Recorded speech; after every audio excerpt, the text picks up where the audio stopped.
O fato é que é um contexto onde a fé pode ser provada, onde a fé pode ser testada.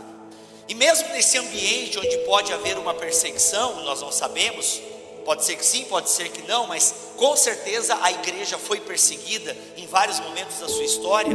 E essa carta de Pedro, ainda que tenha um público específico, por meio do Espírito Santo atravessa a história e fala conosco hoje, ela traz orientações muito básicas, que independente se nós estamos passando por perseguição ou se está tudo bem com a nossa vida, mas orientações básicas de como nós que experimentamos a bondade do Senhor devemos viver. Orientações básicas para que aqueles que experimentaram a graça, aqueles que receberam o sacrifício de Jesus Cristo e vivem a partir desse sacrifício, como é que nós vivemos?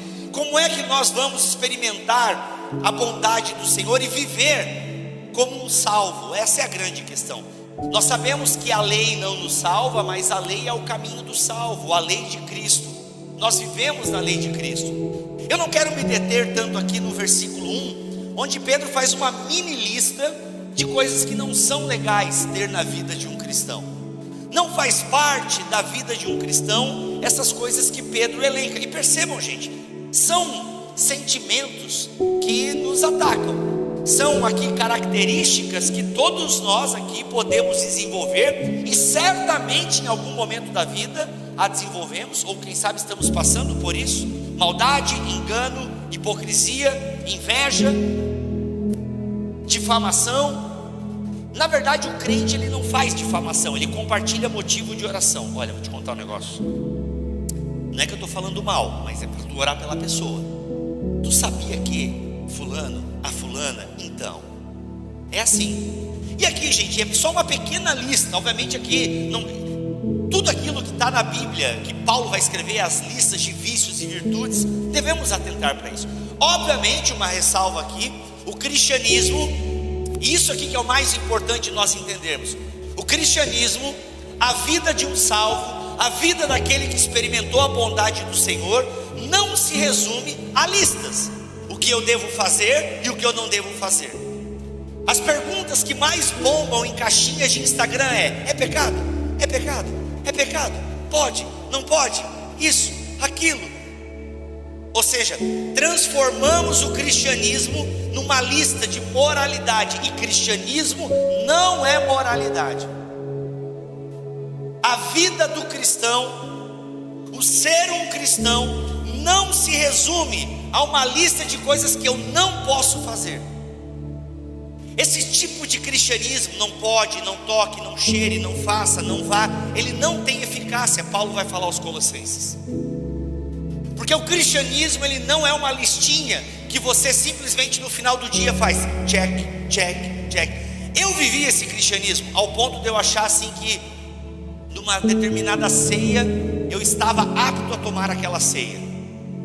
Nós tínhamos uma teologia do, não sei se eu posso falar o nome, uma teologia, quem acompanha o Bibotal sabe qual é essa teologia, uma teologia do medo. E eu vivi por muito tempo numa igreja com uma teologia do medo. Aí no dia da Santa Ceia, o pastor tocava aquele terror: irmãos, examine se é o homem a si mesmo, veja se você está preparado para tomar a ceia. E aí nós adolescentes, aquela coisa toda, e era sempre uma complicação, o medo do pão grudar no céu da boca, enfim. Só católico entendeu a piada, que já foi católico. E se é católico também, seja muito bem-vindo. Aí o que acontece? Eu já cheguei a ter momentos da minha vida que não, pode mandar o pão aí, velho. Não, eu não quero nem só esse pedacinho, eu quero já traz o pão inteiro.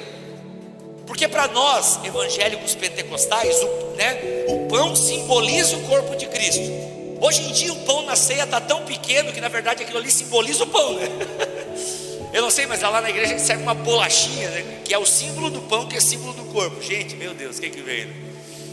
E eu estava tão empolgado com aquela semana que eu orei, jejuei, não fiz nada de errado com as minhas mãos, com os meus pensamentos. Ninguém foi de leg para a escola, estava tudo certo. Aí eu falei: não, pode trazer esse pão aí, esse vinho que eu vou pegar de mãozada, porque essa semana eu estou sã. Pode voltar, Jesus. Naquela semana eu nem me espreguicei, porque se eu levanto o braço, Jesus me leva.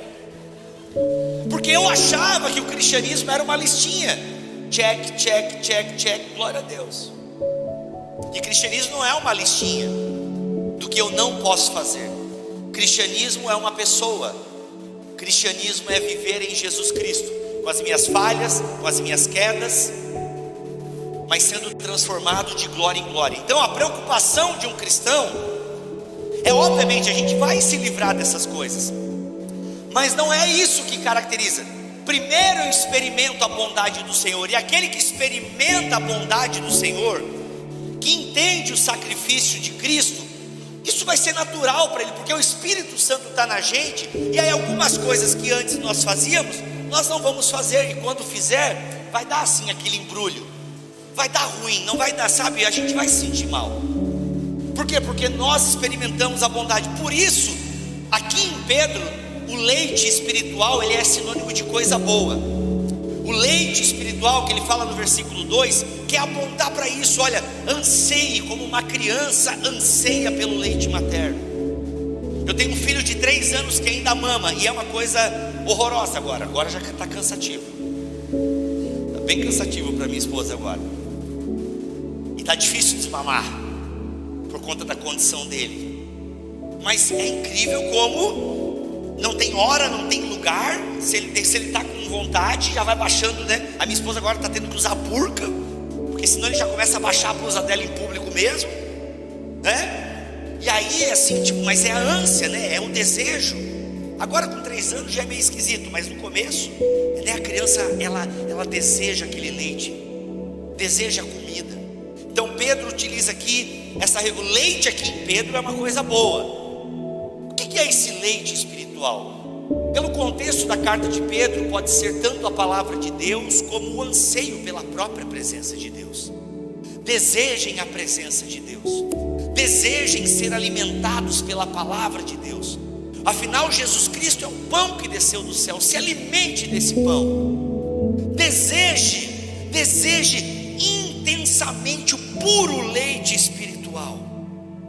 Desejem isso. Como anda esse nosso desejo? E por que precisamos desejar? Se nós não almejarmos intensamente, não desejarmos intensamente o puro leite espiritual, conforme Pedro nos fala aqui, nós vamos ter o problema que Paulo fala em 1 Coríntios 3, que é quando ele disse que não pôde dar alimento mais pesado para os coríntios. Por quê? Porque eles eram crianças espirituais, então Paulo tinha que dar só leitinho para eles. Paulo não podia trazer uma comida mais substanciosa, porque eles ainda estavam como crianças na fé, e não estavam se desenvolvendo na fé. Então Paulo tinha que ficar no leitinho. E uma criança, né? Vocês já foram criança, vocês começaram mamando e depois vocês foram para comida sólida. Assim é com a criança, ela almeja o leite, depois ela é introduzida, né, a pizza, sensacional, né? Então depois ela é introduzida a alimentos sólidos. Ou seja, ela vai evoluindo, ela não pode ficar só no leite, ela tem que evoluir. Os alimentos sólidos vão trazer todos os nutrientes para ela se desenvolver como ser humano. Da mesma forma, nós precisamos, como bebês recém-nascidos, almejar pela palavra de Deus. Porque se nós não almejarmos intensamente por esse leite espiritual, que é a palavra de Deus, é a transformação que Deus faz por meio da sua palavra, é quando buscamos a Deus. A doutrina é a devoção. Quando nós buscamos intensamente isso, nós nos desenvolvemos espiritualmente. O fato é que a maioria dos cristãos não almeja intensamente a palavra de Deus, não almeja intensamente esse genuíno leite espiritual, não almeja. Mas viu, como é que tu sabe disso? Pela ignorância bíblico-teológica, pelas perguntas que eu recebo no meu Instagram e vejo outros amigos meus recebendo, pelas igrejas, pelo tempo que pastoreei. Porque muitos problemas não chegariam no gabinete pastoral se simplesmente os crentes meditassem nas Escrituras e procurassem aplicar ela em suas vidas. Se nos submetêssemos em discipulado, se nos submetêssemos um ao outro, para então que a palavra de Deus crescesse em nós e pudéssemos sair do leite espiritual e irmos para alimentos mais sólidos. Porque no fundo nós não almejamos pelo genuíno leite espiritual, e eu desconfio que isso acontece, sabe por quê? Porque quando nós almejamos pela palavra de Deus e pela presença de Deus, nós não crescemos do jeito que queremos, nós crescemos como Deus quer. Então nós não temos a liberdade para crescer do jeito que a gente quer, mas Deus põe o quê? Deus põe uma madeirinha, como é que é o nome daquele negócio que vai crescendo o vinho? Esqueci o nome agora, a treliça. Deus põe a treliça na gente. A palavra de Deus, a igreja, é o que? É aquela madeira que vai guiando para que cresça tudo ordenado e tal. Aí tem um livro inclusive chamado A Treliça e a Videira, muito bom esse livro. Então nós não almejamos muitas vezes, por quê? Porque Deus, Ele é um convidado inconveniente. Porque esse genuíno leite espiritual, Ele vai mexer comigo. Ele não vai deixar eu crescer do jeito que eu quiser, fazer as coisas que eu quero, não. Ele vai guiando a minha vida. E obviamente vai ter momentos que sim, eu vou ter conflitos. Quero deixar bem claro, quando eu digo que o cristianismo não é uma lista de vícios que eu devo evitar, não quer dizer que eu não devo evitar. Porque tem também aí uma galera da hipergraça agora que pode fazer o que quiser, viver do jeito que quiser. O importante é amar Jesus e amar o próximo. We are the world, we are the children. É isso aí. Aí toca J Quest no culto. É isso aí. Tudo bem. Não, tudo ruim. Quando nós amamos, nós obedecemos. Isso está na Bíblia, de Gênesis e Apocalipse. Quando nós amamos, nós obedecemos. Mas sabemos que não somos salvos por causa da nossa obediência, somos salvos por causa de Jesus. Mas quando estamos em Jesus, procuramos obedecer na sua palavra. Então nós podemos o quê? Nós precisamos almejar para que a gente cresça. E conforme a gente cresce, mais vamos experimentando o quê? A bondade do Senhor, desenvolvendo a nossa salvação. Agora onde eu quero chegar? Eu quero chegar para onde o texto está apontando. Ele vai dizer que nós vamos o quê? Nós vamos experimentar plenamente a salvação. Percebam, você pode ser um salvo em Jesus Cristo. Você pode ir para o céu. Você pode morrer e ir para o céu. Isso foi só para uma galerinha acordar que já está bocejando. Essa chuvinha, tô ligado? Arzinho condicionado. Por isso que eu mandei, por isso que eu disse que não queria musiquinha de fundo aqui. Senão vocês iam, eu falando de leitinho espiritual, ia dar aquele embalo. Você até pode ser um salvo. Você vai para o céu. E já é legal, não vai passar a vida no inferno ouvindo Calypso. Sensacional. Mas tem muito crente que parece que passou pela porta que é Jesus Cristo. É isso aí, passei. Estou salvo. Bacana. Parei. Para por ali, porque ele já está salvo. Mas você não vai experimentar o quê? Plenamente a salvação. Porque experimentar plenamente a salvação é desenvolvê-la. Como Paulo inclusive também vai falar em Filipenses capítulo 2. Então tem muito crente salvo medíocre. Tem muito crente salvo que para por ali. E acaba sendo muitas vezes, sabe, aquele tijolo que está incomodando. Pedra pesada, que não ajuda. É aquele que já garantiu dele. Só que o nosso objetivo não é garantir o nosso. Ainda bem que eu vou morar no céu, você não sei. Não.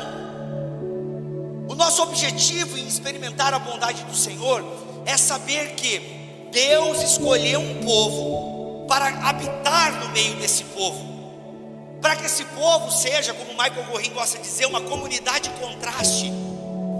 Deus chama um povo para ser uma comunidade contraste, ou seja, aqueles que experimentam a bondade do Senhor, aqueles que vivem plenamente a sua salvação, porque estão se alimentando e desejando o genuíno leite espiritual, a presença de Deus, a palavra de Deus. Esses se entendem como um templo onde Deus habita. Porque Deus não habita mais em templos feitos por mãos humanas. Onde Ele habita? Ele não habita em você também sozinho. Conversando com Marcos Almeida, ele se arrepende muito de uma das músicas que mais fez sucesso. Eu sou casa, lugar de Deus, e Ele habita em mim. Você não é casa de Deus, só deixa eu te dizer isso. Mas Paulo fala em 1 Coríntios capítulo 6, que nós somos o templo do Espírito. Sim, ele fala isso no capítulo 6, mas ele fala isso no capítulo 6 à luz do capítulo 3. E no capítulo 3 ele diz que Deus habita no meio do seu povo. Deus habita no meio do seu povo. Você não é igreja sozinho. Você não é igreja sozinho. Por quê? Porque tijolo sozinho não faz construção. Você só é a habitação de Deus se você se alimenta do genuíno leite espiritual, se você experimenta plenamente a salvação, experimenta a bondade, prova a bondade do Senhor, entende que Deus escolheu Cristo, e a partir de Cristo faz de nós o que? Pedras vivas. Pedras vivas. Leia o versículo 5: e vocês também são pedras vivas, com as quais um templo espiritual é edificado. É nesse templo espiritual que Deus habita e se faz conhecido no mundo. Deus se faz conhecido no mundo por meio do povo que Ele escolheu. Deus se faz conhecido no mundo por meio dos seus eleitos. Só para pensar agora. Quando as pessoas pensam em igreja evangélica, elas pensam no Deus da Bíblia? Não responda essa pergunta.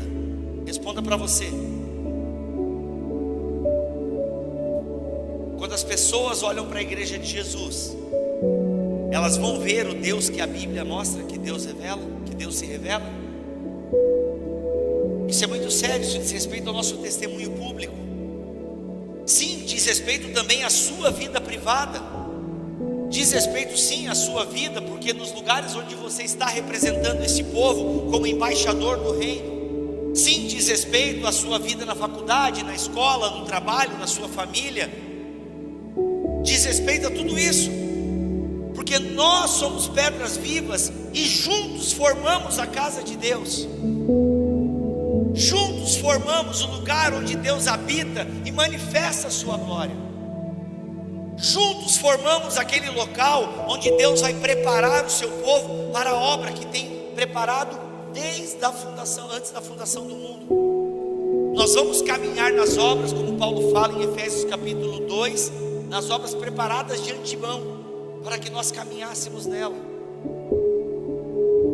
É lindo nós pensarmos que toda a história que Deus tem construído na terra é uma história colaborativa, é uma história em conjunto, é uma história com a gente. É maravilhoso nós pensarmos que o Criador do universo escolheu vasos frágeis de barro para serem o quê? Receptáculos da sua glória. Ele escolheu pessoas como eu e você, como os discípulos. Eu fiz uma postagem esses dias no meu Instagram, falando sobre a importância de congregar. Esse texto aponta para isso, para a importância de congregar. Esse texto aponta para a necessidade de eu ser uma pedra viva, e eu só permaneço vivo se eu permanecer no templo. Não isso aqui, juntos. E eu falando que eu até entendo pessoas que saíram da igreja porque foram muito machucadas. Muito machucadas. Infelizmente vivemos períodos e tempos sombrios e muita gente machucada. Abusos emocionais, abusos sexuais, enfim. Então tem muita gente que está fora da igreja por motivos muito sérios, por coisas pesadas. E eu não tenho que ficar dizendo, você tem que congregar. Calma. Às vezes tem que respeitar um certo momento. Agora eu acredito que uma pessoa que mesmo não frequentando uma igreja, ou um grupo pequeno, enfim, um ajuntamento de cristãos, se ela continuar orando, lendo a palavra, ela vai ser direcionada para o povo de Deus, porque ela não vai aguentar caminhar sozinha. É por isso que o autor aos Hebreus fala, olha, não deixe de congregar como alguns. Aí alguém comentou essa postagem, a igreja de hoje, aí botou um coraçãozinho quebrado, a igreja de Atos botou um coraçãozinho inteiro. Provavelmente essa pessoa não leu Atos. Nós temos que parar de idealizar a igreja primitiva. A igreja primitiva tinha Ananias e Safira, gente. A igreja primitiva tinha o cara pegando a madrasta. Na igreja primitiva tinha facções, galera se achando melhor que a outra. Na igreja primitiva tinha a galera que despregava tudo que Paulo pregava. A igreja primitiva tinha problemas. A igreja primitiva tinha o quê? A galera beneficiando umas mulheres e não beneficiando outras. Viúvas, não, cuida dessas viúvas aqui, depois se der a gente dá para as outras lá.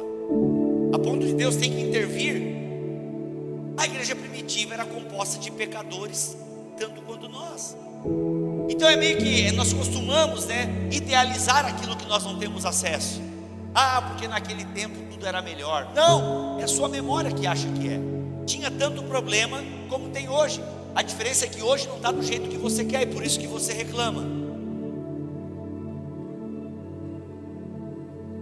Mas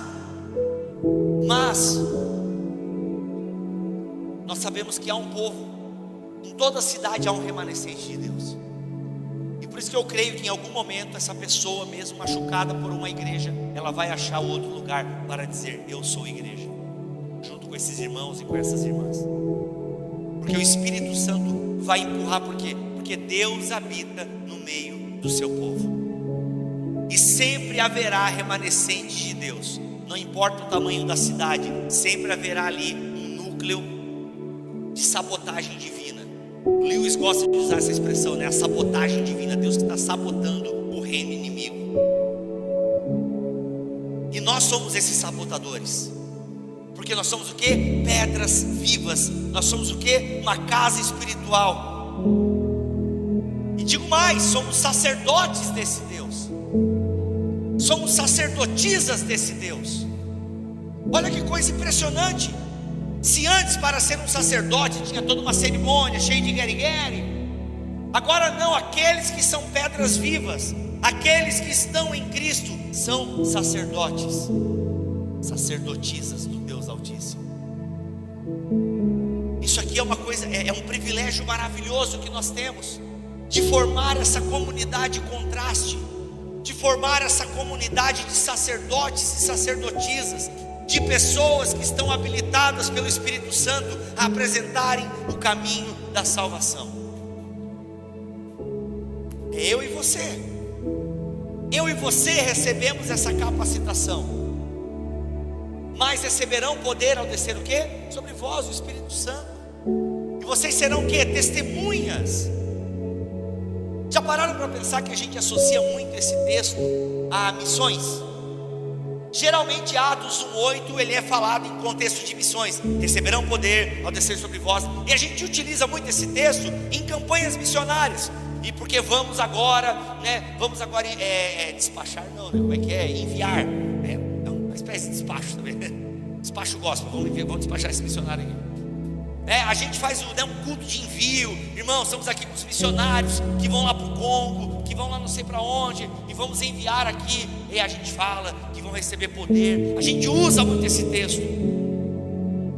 Mas é interessante que nós perdemos a dimensão de que cada cristão é enviado. Nós perdemos a dimensão de que eu nunca fiz um casamento. Deve ser muito legal. Mas se um dia eu fizer um casamento, eu vou fazer um envio, vou enviar esse casal para ser um casal missionário, aonde eles estiverem. Se eu apresentar um bebê, eu vou fazer o envio daquele bebê e daquela família ali. Por isso que a gente tem que terminar o culto com envio. Estamos enviando vocês para o meio dos lobos. Está entendendo? O mundo não é um mar de rosas, o mundo é um lugar de lobo. E nós estamos sendo enviados o quê? Como ovelhas. Porque o caminho do cristão é o caminho do Gólgota, é o caminho da morte, é o negar-se a si mesmo. Nós estamos a todo momento sendo enviados, e a gente não pode perder essa dimensão de que eu, junto com os meus irmãos e irmãs, sou a casa de Deus, e junto manifesto essa salvação, um agente dessa salvação, uma luz do mundo, um sal da terra. A gente não pode perder essa dimensão de que somos enviados, e a gente esquece disso constantemente. Por quê? Porque a gente perde muitas vezes a dimensão de casa espiritual, a gente perde a dimensão de comunhão. E uma igreja desse tamanho tem um baita desafio de manter a comunhão dos irmãos, porque a gente está criando uma categoria de crente que chega um pouquinho atrasado e sai um pouquinho adiantado, para poder não ter muita interação. Então ele já chega um pouquinho atrasado, pá, já está todo mundo sentado, pá, ele já chega, senta, né, vai lá, dá aquela oferta, pá, já faz, que bom que já pode fazer via Pix. E aí, antes do pastor dar a palavra final, ele já dá aquela vazada para não pegar movimento no estacionamento. Então ele chegou, não falou com ninguém, ele saiu, não falou com ninguém, entendeu? E assim ele vai. É difícil isso. É difícil porque você não cria vínculo, você perde essa noção de comunidade. E outra, nós somos uma comunidade alternativa. Eu sei que isso soa meio hippie, vocês vão achar que eu fumo maconha, ainda mais que eu errei a minha barba, eu estou parecendo um porto-riquenho, um traficante. Eu sei que eu estou estranho. Eu errei a barba, gente, não pude pagar a barbeira essa semana, fui fazer sozinho e deu ruim, tá? Mas esse nome comunidade alternativa, daqui a pouco o pessoal vai subir e tocar um reggae. Não, mas é verdade. Nós somos uma comunidade alternativa. Nós somos uma comunidade de contraste. O problema é que a gente já não está mais contrastando, porque a gente está igual, a gente está assimilando a cultura. A gente está assimilando a cultura, e a gente está igualando Jesus à cultura. E está tudo bem, a gente está vivendo bem assim. E a gente não deveria. Nós deveríamos ter constantemente essa consciência de que eu estou sendo enviado por Deus. Eu faço parte de um povo enviado, porque Deus é missionário por excelência. Ele é aquele que envia, Ele é aquele que capacita, Ele é o conteúdo do envio, Ele é aquele que garante, porque todo o poder foi dado a Ele nos céus e na terra. E outra, o discipulado, o ensinar as pessoas, o genuíno, né, oferecer às pessoas o caminho onde tem leite espiritual. Esse caminho, ele não é uma dica que Jesus está dando para nós, não, é uma ordem: vão, preguem, façam discípulos, ensinem. Deus não está sugerindo para o seu povo: olha, quem sabe vocês poderiam, né, falar de mim, sou tão legal. Não, Deus não fica implorando: por favor, falem de mim. Poxa, será que você poderia falar de mim essa semana? Sabe, Deus não é que Ele fica batendo assim toda semana lá no sábado de manhã: oi, você tem um momentinho para a palavra do Senhor? Não. Deus não fica implorando: ah, falem de mim. Sabe, eu vi uma vez um meme no Instagram, e aí eu achei aquilo muito trágico, porque no meme era... Oi, tudo bem? Que susto, hein? Eu nem falei de política, já achei que era alguém. Nesse meme, tá querendo bater uma foto, né? É que eu sou feio e me mexo muito. Quer bater agora então? Então bate assim, bem bonito. Sensacional. Nesse meme, era assim: o jovem estava acordando, aí o jovem acordando, e aí Jesus do lado assim, daí o jovem pega e ignora Jesus. Aí o jovem vai tomar café e Jesus ali do lado do jovem. Ou seja, o jovem vai passando o dia ignorando Jesus, entendeu? Aí chega de noite, vai orar, aí Jesus fica feliz porque ele vai orar, ele faz uma oração bem quetrefe ali, e está tudo bem. Gente, na moral, tu acha que Jesus é esse cara carente, que fica atrás de ti, implorando para você falar com ele? Não, o nosso Deus não é assim. Nosso Deus é leão, gente. Nosso Deus não pode ser domesticado. Nosso Deus não é carente, Ele nem tem rede social. Aquela página O Criador não é Deus, entendeu? Então assim, sabe, a galera fica pintando assim, esse Jesus tipo mendigando uma atenção. Ah, fala comigo. Não, gente, Ele é bem resolvido com o Pai, Ele é bem resolvido com o Espírito. Eles se bastam, é a dança da Trindade. Eles se bastam, Ele não precisa de nós. Agora, mesmo não precisando de nós, Ele nos chama para a sua missão. E deixa eu dizer um negócio para vocês: a missão de Deus está acontecendo tem 2000 anos na terra. E sabe o que é mais legal? Ela vai acontecer sem você. Ela não depende de você, ela não depende de mim, ela não depende do pastor dessa igreja, porque Deus sempre tem os seus remanescentes. Agora, o convite está aberto. Vocês são casa espiritual, experimentem a salvação de vocês. Caramba, eu só tenho 5 minutos? Poxa. Ei, quer ver uma música que emociona? Aquela Spirit. Já vamos fazer um stories aqui.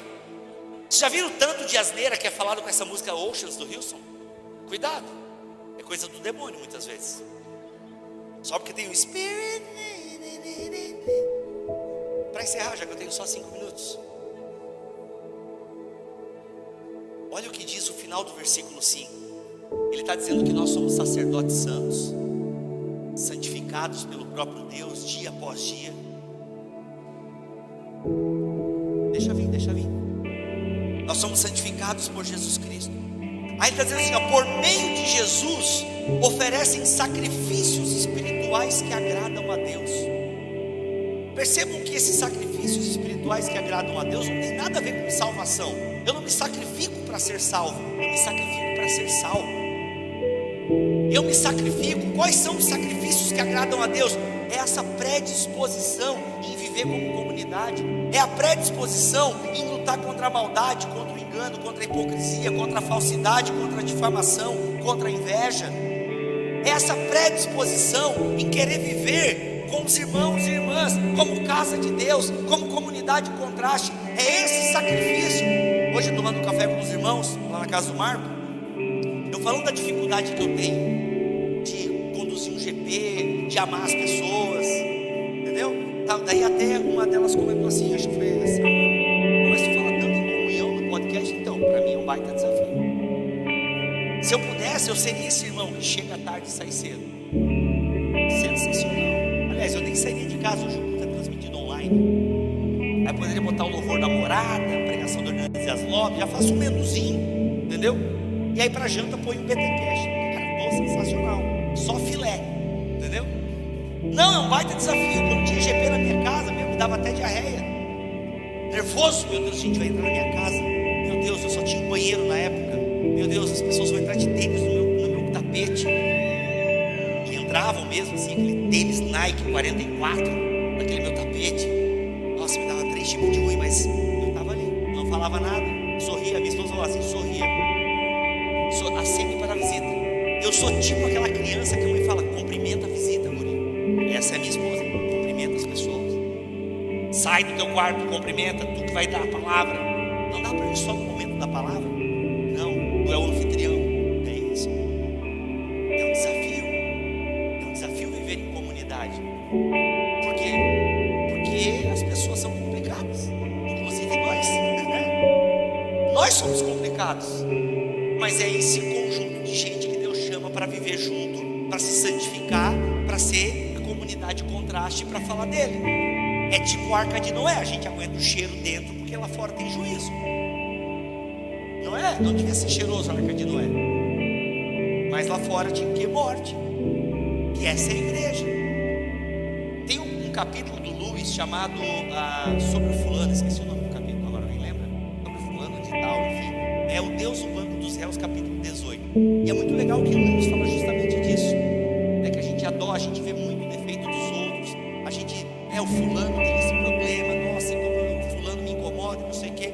Aí Lewis aponta, mas sabe quem? Você incomoda os outros. O Lewis aponta, tem um fulano que você não conhece muito bem, mas que incomoda muita gente, é você também. Você incomoda. Não é só um elefante que incomoda muita gente. 2 elefantes incomodam muito mais. E você também incomoda. As pessoas também têm dificuldades em conviver com você. E esse é o desafio da igreja. Esse templo espiritual que oferece sacrifícios. O autor aos Hebreus vai falar do sacrifício de louvor. E todo o contexto do capítulo 13 é o que? É servir os irmãos, é cuidar dos outros, fortalecer os joelhos trôpegos, é santificar para que o outro veja Deus. Sem santidade ninguém verá o Senhor. Sim, sem a sua santidade os outros não verão a Deus, porque nós testemunhamos dele, nós apontamos para ele. E isso, gente, é difícil. Isso vai custar, sabe o que? A nossa vida. Isso vai custar a nossa vida. Discipulado nunca acaba. A vida com Jesus nunca acaba. E ela sempre tem desafios, sempre tem luta. Percebam que quando a gente fala em luta, muitas vezes é alguém que está nos ferindo, que está nos fazendo mal. A gente sabe, é igual na teologia coach, né? A gente sempre é alvo de alguém querendo puxar o nosso tapete. Sempre tem alguém nos fazendo mal. Sempre tem alguém que está duvidando da gente. Que coisa coisa legal, né? Se fosse assim, né? Todo mundo contra nós. Não, não. Tem muita luta que é nós mesmos, é eu contra a minha carne. As pessoas esquecem dos seus problemas, dos seus pecados, elas não conseguem enxergar a si mesmas. Elas estão tão focadas em metas de vida, elas estão tão focadas com os desejos desse mundo, elas estão tão perdidas em desejos das coisas terrenas, que elas já não têm tempo mais para o genuíno leite espiritual, que traz um autoconhecimento de quem nós somos. E quando eu tenho esse autoconhecimento gerado pela presença de Deus em mim, quando eu tenho esse autoconhecimento gerado pela palavra de Deus em mim, eu percebo que sou falho. Eu percebo que na verdade eu sou responsável pelos maiores problemas da minha vida, e que no fundo eu passei a vida inteira culpando meu pai, minha mãe, o outro, aquele, o fulano, mas no fundo eu sou o culpado. No fundo eu é que não sou bem resolvido. Não estou dizendo que os outros não têm influência nossa, claro que tem, mas a gente valoriza demais o problema que os outros nos causam, e a gente esquece que nós somos engodados pelo próprio pecado, pela própria concupiscência, pelos desejos exagerados de prazer e busca das coisas desse mundo. A gente esquece disso. Nós lutamos contra a nossa carne, contra o diabo e contra o mundo. Esse tripé da maldade que age contra a casa espiritual de Deus. E a gente só vence essa luta se eu for sacerdote do meu irmão, se eu for sacerdote da minha irmã, se a minha irmã for uma sacerdotisa para mim, se nós cuidarmos uns dos outros. A gente só vai conseguir testemunhar com eficácia esse Deus maravilhoso que nos alcançou se nós formos pastoreados, discipulados, e também pastorear e também discipular. Porque nós somos o quê? Uma casa de Deus. Nós somos pedras vivas, que se mantém viva. Por quê? Porque um cuida do outro. A grande pergunta de Caim: onde está o teu irmão? É a pergunta que Deus nos faz todos os dias: onde está o teu irmão? E a resposta adequada para essa pergunta é: ele está do meu lado, eu estou cuidando dele. E você não precisa ter grandes coisas para cuidar de alguém. Você precisa ter um ouvido e abraços. Você não precisa ter soluções. E precisa de mais uma coisinha: que a palavra de Deus habite ricamente em você, para que você tenha a palavra de Deus para essa pessoa. Às vezes vai ser só o silêncio de Deus, mas também se tiver uma palavra que orienta, uma palavra que guia, uma palavra que conforta, uma palavra que confronta. Porque nem só de conforto vive o crente, ele também vive de confronto. E aí vem a maturidade para eu aceitar. E às vezes Deus faz umas coisas muito interessantes. Ele vai usar para te confrontar aquela pessoa que você nem vai muito com a cara. Pode acontecer, viu?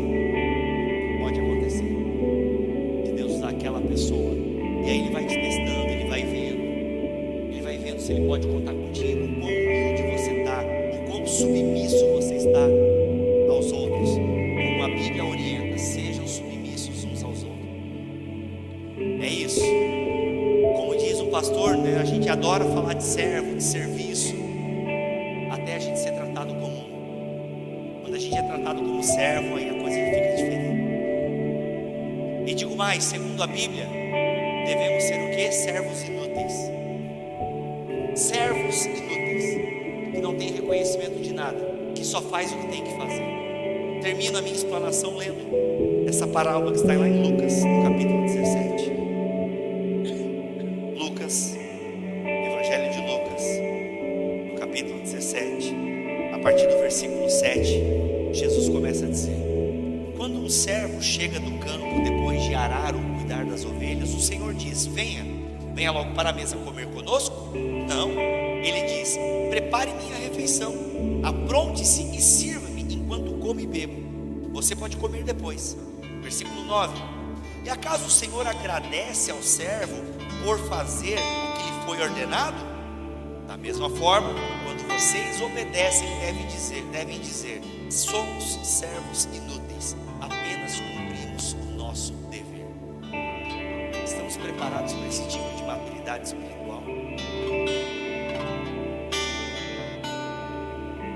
Estamos preparados para muitas vezes nos nos esforçarmos pela igreja e às vezes o nosso nome não aparecer na listinha de agradecimentos, às vezes o pastor não reconhecer o nosso esforço.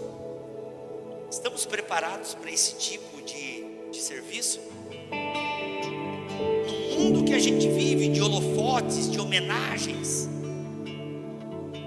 de redes sociais, estamos preparados para sermos vistos somente pelo Senhor?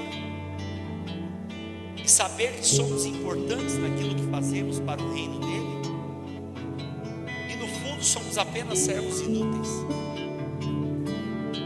Estamos preparados para esse tipo de maturidade espiritual? Eu quero entrar nesse caminho. Que o Senhor nos ajude para que nós sejamos servos inúteis, para que a gente pense mais no coletivo do que em nós. Isso é muito difícil. Temos que ter discernimento do Espírito até para não sermos abusados muitas vezes. É por isso que a igreja toda precisa o quê? Ter uma cultura de bondade. A igreja inteira precisa estar o quê? Temente ao Senhor e submissa à sua palavra. Mas é um risco que a gente vai correr, muitas vezes sendo paterno na comunidade. Como nós dissemos no podcast, às vezes a gente é o paterno. Somos às vezes bondosos com uma comunidade tóxica. Mas o Senhor há de abrir os nossos olhos. Mas há no coração aquela certeza de que nós fazemos para o Senhor. Por isso, se você não é essa comunidade parece ser uma comunidade saudável, se você não é dessa comunidade, você percebe que a sua comunidade às vezes anda meio complicada, ore a Deus, peça discernimento, peça poder do Espírito Santo para servir lá. Que o Senhor abra os seus olhos e uma revolução pode começar lá. Porque Deus transforma a vida.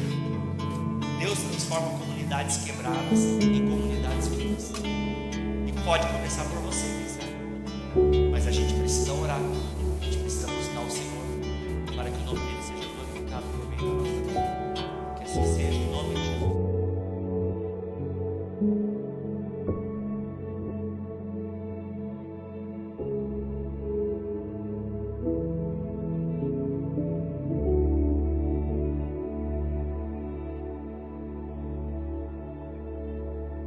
Thank